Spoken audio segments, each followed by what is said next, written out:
Ladies and gentlemen, we suggest that you pay particular attention to an important announcement, which will be given at the end of tonight's program. The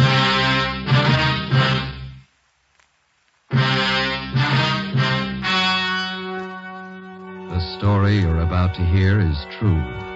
Only the names have been changed to protect the innocent. Fatima Cigarettes, best of all long cigarettes, brings you Dragnet.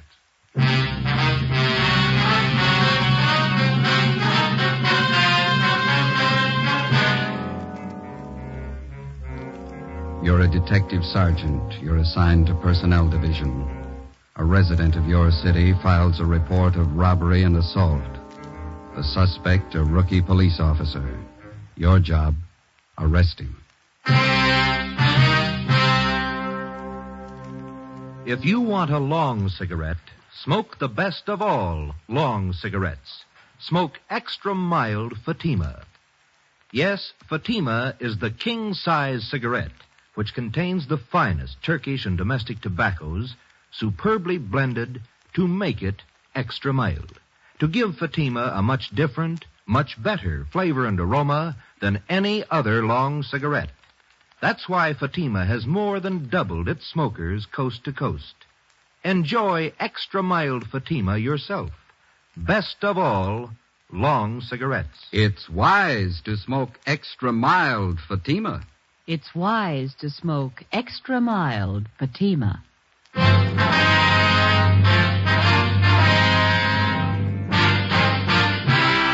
Dragnet, the documented drama of an actual crime. For the next 30 minutes, transcribed in cooperation with the Los Angeles Police Department, you will travel step by step on the side of the law through an actual case from official police files. From beginning to end, from crime to punishment, Dragnet is the story of your police force in action. It was Wednesday, April 9th. It was foggy in Los Angeles. We were working a day watch out of Personnel. My partner's Ben Romero, the boss is Deputy Chief Holman, Commander BIA. My name's Friday. We're on the way over from the City Hall, and it was 5:25 p.m. when we got to Central Division. The assembly room. How's the wife? You see him, Joe? Yeah, it looks like him over there. I'll let you know. Hi. You Russell Clark? Yeah, that's right. Friday and Romero, Personnel. All right.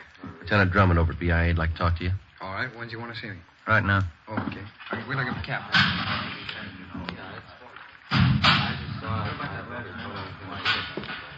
Okay, let's go.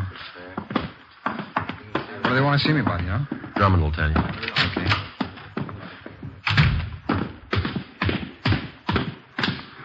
How long you been on the job, Clark? About 2.5 months. How do you like it? Oh, I like it fine. Wife doesn't think much of it. She wanted me to stay at my old job. What was that? Selling insurance. Likes to have me home nights. Doesn't like to be alone, especially now. Yeah? She's expecting a couple of months. You know how they get. Yeah. Let's cross here. Hey, I put in a request for day work. Do you think that's why Personnel wants to see me? I don't know. I don't think so. Boy, I'd sure like to get that day watch. Yeah. Is that the way you fellas started? I did, yeah. You started in traffic, didn't you, Ben? Yeah, huh? Had 9 months of it. Go ahead, Clark. Oh, thanks. I have to be on the job at 6. Think it's going to take very long? I don't know. Hi, Friday. Hi. Right in, Lieutenant's waiting. Personnel, Coleman. Lieutenant, Yeah, come in. this is Officer Clark, Lieutenant Drummond. How do you do, sir? Oh, hey, Clark. Sit down. Thanks. Couple of questions for you. Yes, sir? You were on special duty at the Olympic Auditorium last night, is that right? Yes, sir, for the fights. Anything unusual happen out there last night? Well, it wasn't very important, Lieutenant. After the fights, a drunk fell down the stairs. On the way out of the auditorium, broke his arm. I took him to Georgia Street, and they took care of the arm, and I drove him home. He was pretty drunk. Why didn't you book the man? I didn't think it was necessary. How long you been with the department, Clark? 2.5 months, sir. Didn't you know he should have been booked for violation of 4127A LAMC? Well, the man was in pretty bad shape, Lieutenant. Broken arm. I guess I didn't think the law was that strict. Law's there for a purpose. You decided to forget it, now you're in a mess, right up to your neck. I don't understand. You remember the name of that drunk you took care of last night? Yes, sir. His name was Stacy. Lives out in West L.A. What's the matter, Lieutenant? That drunk, Mr. Stacy, wants to file a complaint against you. What for? He claims you took him back to the auditorium, beat him up, broke his arm, and robbed him of $128. Oh, he's crazy. He's lying. I didn't do that. Got his word against yours, Clark. Facts seem to favor him. But I can prove it. Well, there was at least a couple of dozen people around. There was a doctor. He can tell you. Maybe you better take it from the beginning, Clark. Exactly how did it happen? I was right after the fights. I was on duty in the lobby, and I saw a bunch of people crowding around the foot of the stairs. Yeah? I went over to see what the trouble was, and they were looking at this man lying on the pavement. It was Stacy. A doctor was examining him. This doctor, did he identify himself? Yeah. I asked for his identification. He showed it to me. Gave me a card. He was doctor, all right. Yeah, go ahead. Well, he told me that he had seen Stacy fall down the stairs coming out of the auditorium. Said that Stacy had broken his left arm. What'd you do then? Well, the doc said it'd be okay to move him, so I helped him into my car and took him down to Georgia Street. He was so drunk he could hardly stand up. The attendants at Georgia Street took care of his arm. Well, they can tell you all about this. Maybe, but they can't help you out as witnesses. You could have beaten up Stacy, robbed him, then taken him to Georgia Street. But I didn't, Lieutenant. I tell you that Stacy's lying. What'd you do when you left Georgia Street? Well, I drove into Central and told him what happened. I told the watch commander I was going to drive this Stacy home, and he warned me about it. Guess I should have known better, but... Well, I swear to you this Stacy's lying. You should have known better. Where'd you go after you left Central? I drove him home. On the way, he said he was hungry, so I stopped. I bought him a sandwich and some black coffee. Kept telling me what a nag his wife was. Said he was afraid to go home. Go on. Well, when I got him to his place, his wife started chewing me out. I just said goodnight and left. That's it, huh? That's it. So help me, that's exactly what happened. Now, how about the doctor at the auditorium, the one who saw Stacy fall? Did you get his name and address? Well, no, Lieutenant, I didn't. I didn't think it was necessary. How about the crowd that was standing around? Did you spot anybody you know? No, I didn't. They're just a bunch of people coming out of the fights. Then you haven't got anyone to corroborate your story. But all those people saw it. There must have been a couple of dozen of them. What are their names? Well, I don't know. All I know is I didn't beat him up and I didn't take his money. I tell you, the Stacy's lying. You could be lying. We got no proof either way. I'm not lying, Lieutenant. I didn't do it. We might believe you, Clark. That doesn't make any difference. If this man files a 211 against you, it's got to be settled in court. But I didn't do it. I tell you, I swear I did. In just a minute. Mike, send in Mr. and Mrs. Stacy, will you? You can hear the story the way we get it from Stacy and his wife. I'd like to hear it. I don't know why he's doing this to me. I helped him all I could. Look, Jerry, there he is. That's the one. Yeah, that's him, Chief. Now, wait a minute, Mr. Stacy. What's this all about? Hold it, Clark. Mr. Stacy, would you repeat the same story you told us this morning, please? You know what I told you, Chief. You had the stenographer take it all down. It's the same thing. I'd like to have you repeat it in front of Officer Clark here. He's entitled to know what you're charging him with. A man like that's entitled to nothing. You ought to be ashamed of yourself. Look, lady, your husband's lying. Don't call my husband a liar. You're not a policeman. You're a hoodlum. All right, wait a I'd minute. like to know what this city's coming to. Cops going around beating up private citizens. Who do we trust if we can't trust a policeman? Just a minute, You please. don't know, Captain. You should have seen my husband when that officer brought him home last night. Arm all bandaged, his face all cut up. He was hurt so bad he could hardly stand up. He was too drunk to stand up, lady. Don't you get fresh with me, man. All right, that's enough. This cop got hold of me as I was coming out of the fights. Took me in back of the auditorium. Told me if I didn't hand over my wallet, he'd book me on a drunk charge. Were you drunk, Stacy? I was not. Had a couple of beers, that's all. When I wouldn't give him my money, he beat me up. Broke my arm and took my wallet. How do men like you ever get on the police force? He figured he'd cover up, so he took me and had my arm fixed at the emergency hospital. Then he drove me home. Threatened me all the way. He said, you tell anybody about this and I'll get you. That's just what he said. I don't get it, Stacy. You know that story's a pack of lies. Why are you doing this to me? It's the truth. And I'm going to press charges and get my money back. $128. What have you done with it? We can take care of the questioning, Mrs. Stacy. I don't see you doing it. Make him tell. Where's our money? I haven't got it. Don't talk back to me. Mr. Stacy, you and your wife want to file a crime report at this time. We want to press charges. Romero? Yeah? Take Mr. and Mrs. Stacy down to Record Bureau, have them make out a report for 211 and assault. Right. Get them this way, please. Now, listen. We're going to get action if we have to take this to the district attorney. We're not afraid of the publicity. We'll go to the newspaper if we don't get action. Yes, ma'am.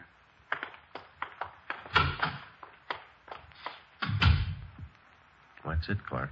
They're lying. I can't prove it, but they're lying. Well, you can see the position it puts us in. If you're innocent, we'll do all we can. If you're guilty, we'll see you get everything that's coming to you. But they're lying. You know that. Not up to us. The court's going to have to decide. That's it. That's it. No, there's no other way, Clark. We got 4,500 men in the department. We don't claim they're all saints. Once in a while, a bad cop comes along and pulls a caper, and all of us get a black eye. This book of rules is the only protection we got against that. By failing to enforce the law, you violated your duty as a police officer. Got yourself in a real mess, Clark. Like anybody else, you get a fair trial. That mean I'm dropped from the force? And those people have filed a crime report. Draw suspension pending the outcome of the case. After that, if you're cleared, there'll be a hearing before the Board of Rights. Am I through right now? You'll be booked for robbery and assault and held in county jail. Case will be presented to the district attorney tomorrow. What can I do? I'll have to have your badge. On the desk. Your gun?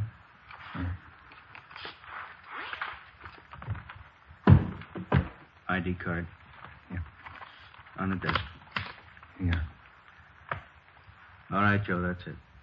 Okay. Take him.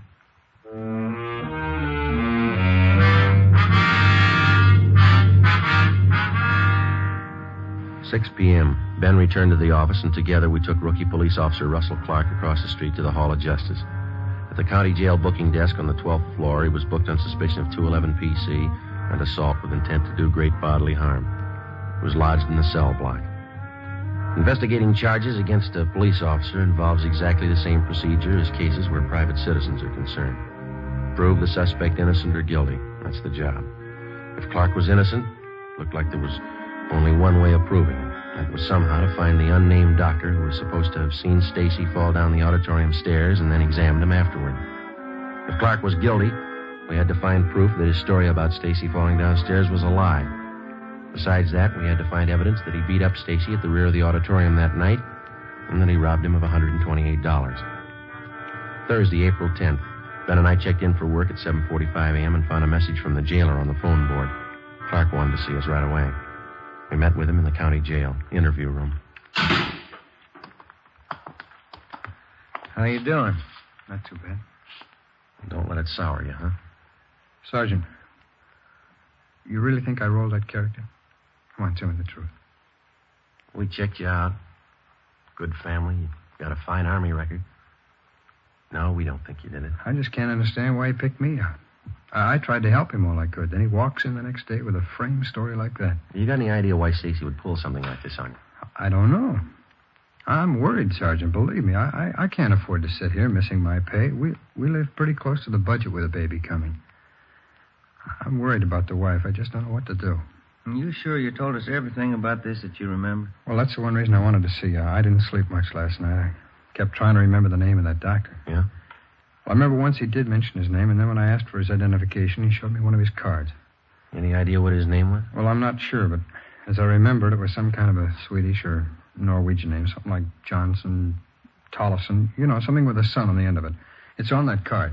That doesn't narrow it down too much. Where's the card? Well, I think I put his card in one of the pockets of my other uniform shirt. That's why I called you. I wonder if you could check that for me. It's at home. Sure. Where do you live? Out on Norwich Road, 411. It's right near the Coliseum. 411. Yeah. All right, we'll check it out for you. Just ask the wife, will you? Card should be in one of the pockets. Yeah, if you put it there.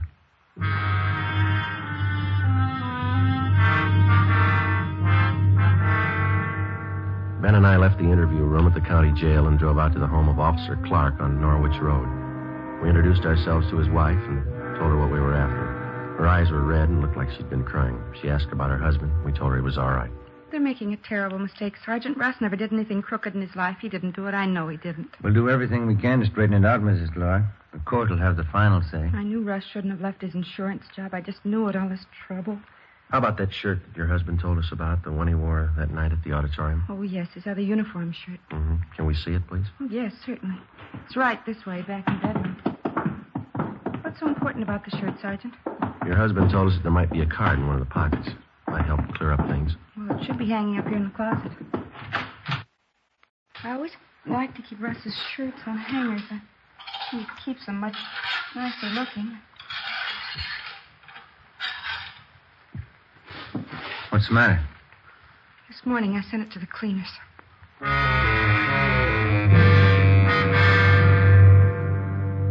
Clark's wife, Ben, and I drove down to a dry cleaning shop a few blocks away where Mrs. Clark had left the shirt. The counter girl there told us that the truck had already been by that morning and picked up the day's cleaning. It was a store rule to check all garments for contents. She had found nothing. We got the address of the main plant, the Great Northern Dry Cleaners, a place down on Factory Street. 10:15 a.m. We checked in at the main plant and explained to the manager what we were after. We gave him the tag number of her cleaning, and Mrs. Clark gave him the description of the shirt. We waited in the manager's office while he made a search for the dark blue wool police shirt. How about this one, lady? It's the only blue wool shirt picked up at your cleaners this morning. Yes, that's Russ's shirt. That pocket flap there, I mended it. I'll check the pockets for you. I had to pull it out of the tank. It's all wet. Anything? Yeah, in this pocket. Try the other one. Yeah? Look for yourself. Nothing.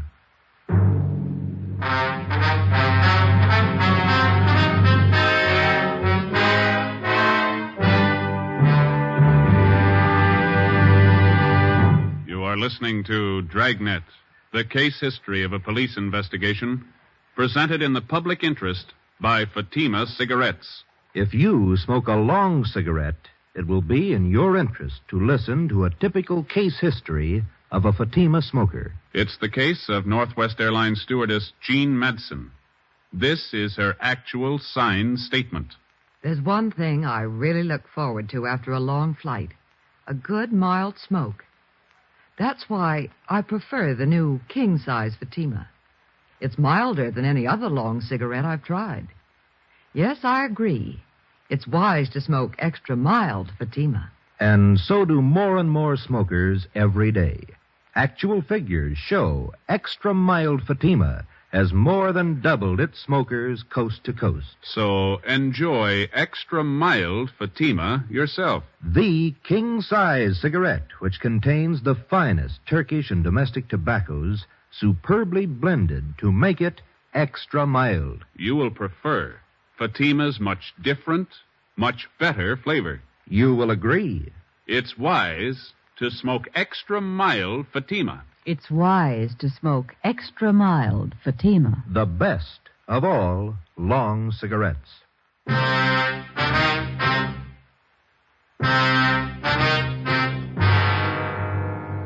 Thursday, April 10th. Shortly after noon, the daily newspapers were on the streets, and the head on one of the top front page stories read, "Rookie cop slugs robbed citizen." Ben and I went back to the county jail and told Clark that we'd failed to find the card. He could give us no other lead that might help in clearing the case. During the next 2 days that followed, Ben and I ran down every possible lead, no matter how remote it was. We made a thorough check on Mr. and Mrs. Stacy. We double-checked back on Clark's record. For one full day, we did nothing but phone doctors in and around the city of Los Angeles. From a list of hundreds, we came across 3 doctors who had been present at the fights in Olympic Auditorium on the night Stacy claimed he was beaten up and robbed by Officer Clark. None of the 3 had seen a man tumble down the stairway leading from the balcony to the lobby. None of them had seen any accident or had been called on to help anyone professionally. Monday, April 14th, we met with Lieutenant Ralph Drummond. No go, huh? That's got us, Ralph. We can't figure it. It's almost a fact Stacy's lying. Clark, what about him? Well, there's still nothing to show that he didn't do it. He had the opportunity. Maybe he had a motive. He needs money, you know. Who doesn't? How much you get on Stacy? He and his wife run a second-hand furniture store in South Flower. It's a small business. Stacy's quite a gambler. He bets on the fights. Yeah? We checked around with some of the gang down at the auditorium. Stacy's well known down there. He laid some pretty heavy bets the night he claims Clark rolled him. How much? You got the dope there, Ben. How's it figure out? He lost over $75 in small amounts. Add to that the fact that he was doing some partying. That might account for the 128 that's missing. Stacy blew the roll, was afraid to tell his wife, so he cooked up the story against Clark. Yeah, sure. Maybe that could have been the way it happened. What do you got on the other side? Not much, Ralph. Couldn't dig up anything against Clark. I don't know. He doesn't seem like the type to pull something like that. Maybe not. You still can't prove he didn't do it. How about the papers? You've been plugging for witnesses? Yeah. Here's the ad. Had it running in personals for 4 days now. Thanks. All those saw a man fall down the stairway, the auditorium. Tuesday, please call Michigan 5211-875. No results, sir? No. All the possible doctors in town have been checked out, too. How about the local medical magazines? Got an ad in there, Ralph. Nothing's happened. Well, one thing is sure. Something's got to happen. Newspapers are scorching the kid and the department along with him. A victim without a trial makes good reading in the tabloids. There's one thing I can't understand. If Clark's leveling and there was a doctor at the fights that might have looked at Stacy, then where's the doctor? We've had this thing noised all around town. Well, give it a little more time. He might turn up. I kind of like the Stacy angle. What do you mean? Well, suppose we get him in here. Think we could break him down into questioning? No, I doubt that. We can't even get close to him. That wife of his and that lawyer, they're with him all the time. He's afraid to talk to us. Maybe if we pass the word to his wife he'd been gambling, how far can we go on that? Well, she might believe us, she might not. You've seen what she's like. Yeah. I got an idea he sold her on a story, and she's tagging along to get the $128 back. It gives me an idea, Joe. One thing we might have missed. Yeah, what's that? We found out that Stacy did a little partying before he went to the fights at the auditorium that night, didn't we? Yeah, go ahead. We checked out a couple of the bars he was drinking at, but we figure he must have partied away at least $50 out of that $128. Mm-hmm. He didn't spend that much at the bars. Oh, well, sure. He probably hit a few other places, too. That's what I mean. That's still a lot of money to drink up alone. You figure a woman? Maybe. You got any reason to think Stacy plays around? Just one. Yeah? His wife.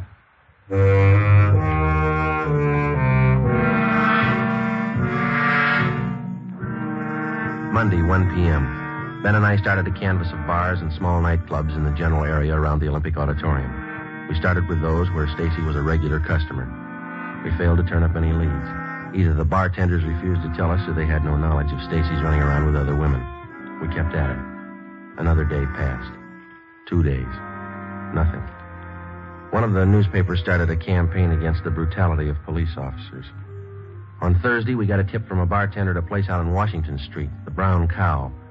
He told us that he thought he saw a man answering Stacy's description in his bar a few nights before with a flashy blonde in her late 20s. He said he didn't know Stacy too well, but he knew the girl, and he knew the hotel where she stayed. Her name was Sandra Gay, an acrobatic specialty dancer at a cheap nightclub. We checked out her hotel, but she wasn't in. We left word for her to get in touch with us, and then we picked up a hamburger and some potato salad for lunch and checked back in at the office. How you doing, Coleman? Not as good as you two. How do you mean? Can't you smell the perfume? It's off a blonde named Sandra Gay. She's waiting in the next room. Won't talk to anybody but you. Thanks. Come on, Ben. Didn't waste much time, did she? Perfume. Sure strong. Your name, Sandra Gay? Yeah, that's right. You the fellas been looking for me? Drop by your hotel. We'd like to ask you a few questions. Sure, it's all right. This is my partner, Sergeant Romero. My name's Friday. How you doing? Oh, Romero. Kind of cute for a cop. What can I help you with? Do you know anybody by the name of Gerald Stacy, Miss Gay?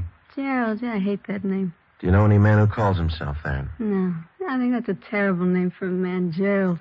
The man we have in mind is pretty short, stocky build, dark hair, and he wears steel-rimmed glasses. Yeah, where's he hang out? Place out in Washington, the Brown Cow. Supposed to have been seen with you. Gerald Stacy. Oh, yeah, I think I know who you mean. Furniture business and runs a place near the Brown Cow. That's right. You know him? Oh, Pop, sure I know him. We get together once in a while. He's a kick. Pretty big spender? When he's got it, yeah. Last time we went out, he was fine. He can kick it around when he wants to. Oh, Pops. When's the last time you were out with him, Miss Gay? Maybe a week, 2 weeks ago. The Tuesday night, I think, yeah. Tuesday the 8th? Is that about right? Yeah, must have been it. Why, what's it all about? Did you spend most of the evening with him? No, I had to get back to the club, do my act. He went on to the fights over at Olympia. I get it. Personnel, Friday. Is this Sergeant Friday? Yes, that's right. This is Dr. Samuelson talking, Sergeant. I've been out of town. I just got back this morning. I saw the ad in the paper. Yes, sir? I was at the fights that night, Sergeant. What did you want to know? Would you mind telling us, Doctor, did you see a man fall down one of the stairways to the lobby? Certainly. I was the one who examined him.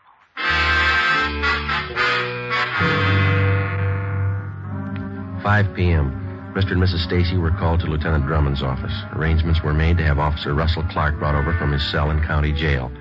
At 5:15, Ben and I checked into the lieutenant's office. Stacy and his wife were already there. Certainly proud of our police department, Chief. No whitewashing this time. You gave that fella exactly what he had coming. Thanks. You sure you didn't make a mistake? I'm sure, Chief. That's the right man. You got him. Jerry, don't make mistakes on things like this, Inspector. How about our money, the $128? He tell you where he hid it? No, he hasn't. We're bringing Officer Clark in from county jail. Figure we try to crack him. That's right. Make him tell what he did with our money. Joe, will you have Officer Clark brought in? By the way. All right. There he is. Where's our money? What have you done with it? Just a minute, please. Stacy, you sure Officer Clark here's the man who beat you up and robbed you? Of course he is. Dragged me behind the auditorium and almost beat me to death. Broke my arm, took all my money. $128. Where is it? I haven't got your money. Joe, bring the doctor in. All right, Lieutenant. In here, Doc. All right. Mr. Stacy, you're a liar. This officer didn't break your arm.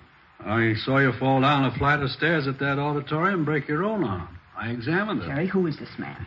What about it, Stacy? He doesn't know what he's talking about. I never saw him before in my life. No, but I've seen you, Stacy. You were drunk. I saw you fall down those stairs. You're crazy. Joe, send Miss Gay in. All right.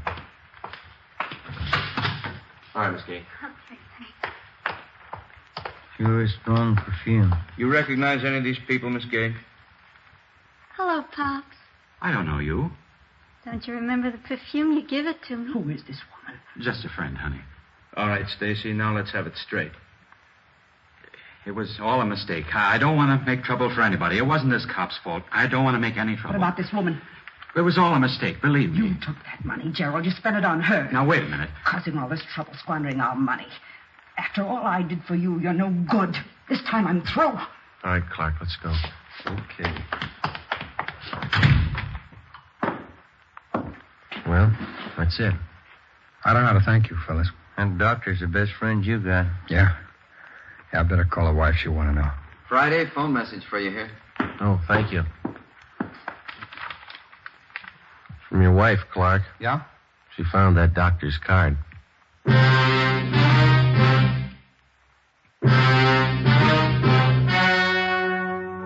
The story you have just heard was true. Only the names were changed to protect the innocent. On September 2nd, trial was held in Municipal Court, Division 7, City and County of Los Angeles, State of California. In a moment, the results of that trial. It's amazing how many long cigarette smokers are changing to extra mild Fatima. Here is the actual report. From coast to coast, extra mild Fatima has more than doubled its smokers. Yes, more and more smokers every day are discovering that Fatima is the king-size cigarette that is extra mild. Extra mild because it contains the finest Turkish and domestic tobaccos superbly blended to make it extra mild, to give it a much different, much better flavor and aroma. Enjoy extra mild Fatima yourself. Best of all long cigarettes. It's wise to smoke extra mild Fatima. It's wise to smoke extra mild Fatima.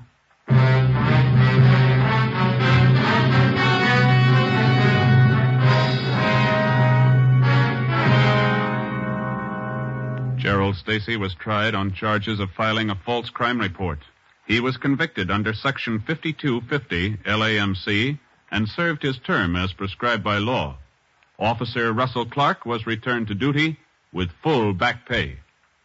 Ladies and gentlemen, in response to thousands of letters asking us to broadcast Dragnet at an earlier hour so that the entire family might hear it, we wish to announce that summer scheduling enables us to fulfill these requests. Beginning next Thursday, June 8th, Fatima Cigarettes will bring you Dragnet 1/2 hour earlier over most of these stations. Consult your local newspaper for exact time.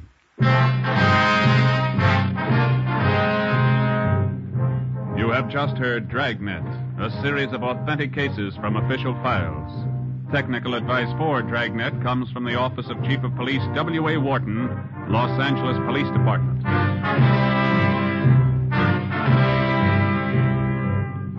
Fatima Cigarettes, best of all long cigarettes, has brought you Dragnet, transcribed from Los Angeles.